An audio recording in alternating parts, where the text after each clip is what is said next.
Welcome back to Happy Hour, everyone. The holidays are a time for parties and celebration, of course, but with tough times for a lot of folks, that means more entertaining at home this year. So will spirit sales soar or sink this jolly old season? Joining us for Happy Hour now is Remy Contrôleur, USA's Master of Wine, Jennifer Simonetti-Bryan. Jennifer, good to see you again. Good to see you. Always around the festive holiday time, we see you here at Happy Hour. Absolutely. Thank you so much for having me again. How is business? Well, business is doing well, much better than we thought. We just have some figures that came out that suggest that for the 16th year in a row that, let's say, the wine business is going to be increasing. So we thought last year that it went down. It actually didn't. So it'll be the 16th year in a row. But there's a lot of green shoots that we see here as well. Well, for example, the millennial generation. There's 70 million of those.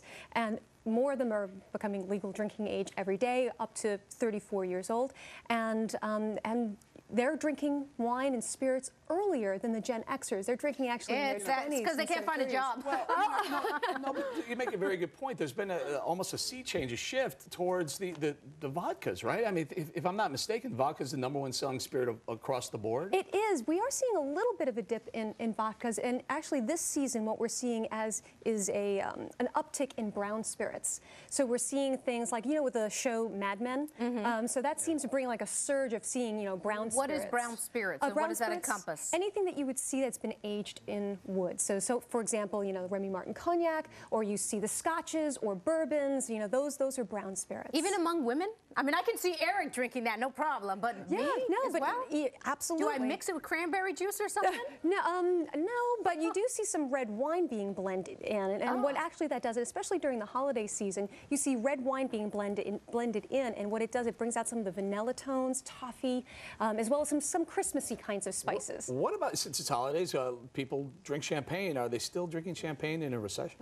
Well, this season, we have seen, this year, actually, we have seen champagne sales being kind of soft. It's down 25%, but at the same time, sparkling wine in general is doing really well. So that actually lets me know. What took the place? I mean, if it's another form of sparkling, I mean, what else? That is champagne, but actually what's been shown strong sales for sparkling is domestic sparkling. So it's like Piper Sonoma, which is a domestic sparkling wine. So that's fine if instead of bringing a bottle of your traditional champagne, I can bring one of those sparkling wines in place of champagne, and it doesn't look tacky? You can. I had a good friend of mine who had said that hemlines go up and go down, but the skirt is the classic in the woman's wardrobe. Champagne is the classic in the wardrobe. So translated, tacky. No.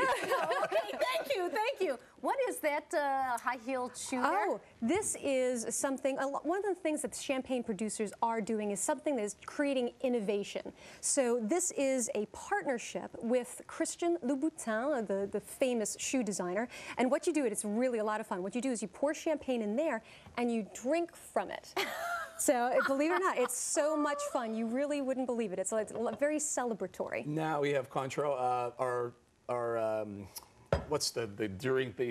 Every time my wife orders a drink, it's with Contrôleur. You have the sidecar? The Cosmo. That's still the #1 drink that people are. Yeah, the Cosmo definitely is, and also the margarita still is the #1 cocktail in the United States. But during this period of time, because it's kind of snowing and it's kind of cold. Okay, so people want to know they're watching their calories this time of year, and people are going to warm weather areas. What's a nice drink that's not terrible on the waistline that involves some of this? Well, actually, to be totally honest, the best thing is a glass of champagne, because a glass of champagne is about 100 calories per flute. So if you're trying to watch your waist, champagne is actually really quite good. And try not to drink it out of that glass slip.